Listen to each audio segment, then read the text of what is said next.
Kutokana na hali mbaya ya usalama katika nchi ya Nigeria, Rais wa Nigeria Bola Tinubu ametoa tamko la hali ya dharura ya usalama wa kitaifa kutokana na ongezeko la mashambulizi, mauaji, utekaji nyara pamoja na mambo mengi ambayo yanaendelea katika nchi hiyo. Tamko hili limechochewa hasa na shambulio lililotokea Novemba 21 mwaka 2025 ambapo watu wenye silaha walivamia shule ya kidini na kuwateka zaidi ya watoto 300 pamoja na walimu wao. Hadi sasa hakuna kundi lililojitokeza kudai kwamba lilihusika katika tukio hilo. Hali ya usalama katika nchi ya Nigeria kwa sasa ni changamoto kubwa na inasababishwa wasiwasi mkubwa ndani ya taifa hilo. Kuna changamoto nyingi sana katika nchi hiyo ikiwemo ugaidi wa kibiashara na wa kidini. Makundi ya kigaidi kama Boko Haram yameendelea kushambulia maeneo ya kaskazini mashariki hususan jimbo la Borno na kando ya mpaka wa Nigeria na Cameroon, Chad, lakini pia kando ya Niger. Mashambulizi haya yanalenga raia, shule, kanisa na askari wa usalama. Katika nchi hiyo ya Nigeria kumekuwepo na mashambulizi ya kidini pia.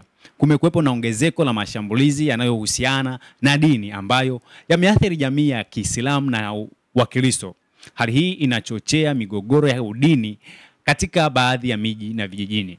Katika nchi hiyo pia kumekuwepo na changamoto ya utekaji nyara. Kuna visa vingi vya makanisa na watu kutekwa nyara, wakiwemo wanafunzi, walimu na raia wa kawaida. Mfano mkubwa ni utekaji wa watoto zaidi ya 300 kutoka shule ya kidini hivi karibuni. Lakini katika nchi hiyo uhalifu wa kigaidi na wa kibiashara pamoja na ugaidi wa kidini, kuna wizi wa silaha, mashambulizi ya mabomu barabarani na uharibifu mwingine wa miundombinu katika nchi hiyo. Kutokana na hiki ambacho kinaendelea na visa vingi kukithiri katika nchi hiyo, Nigeria imepata umakini mkubwa wa kimataifa huku nguvu kubwa za dunia zikijibu ongezeko la ugaidi na mashambulizi yanayohusiana na dini nchini humo.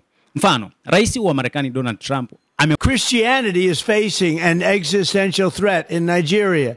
Thousands and thousands of Christians are being killed. Radical Islamists are responsible for this mass slaughter. I am hereby making Nigeria a country of particular concern. That's a legal definition. When the Christians or any such group is slaughtered, like is happening in Nigeria, 3,100 versus 4,476 worldwide. What horrible numbers. Something has to be done.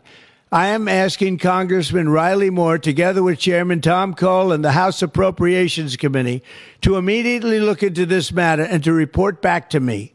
And I mean, like, immediately.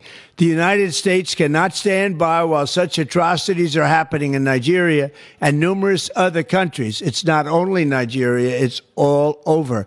We stand ready, willing, and able to save our great Christian population around the world. This is not going to happen. The killing of Christians is not going to happen. Hai kuzungumza kwamba Wanigeria wengi wanateseka, hasa Wakristo wamekuwa wanashambuliwa mara kwa mara na kuuawa.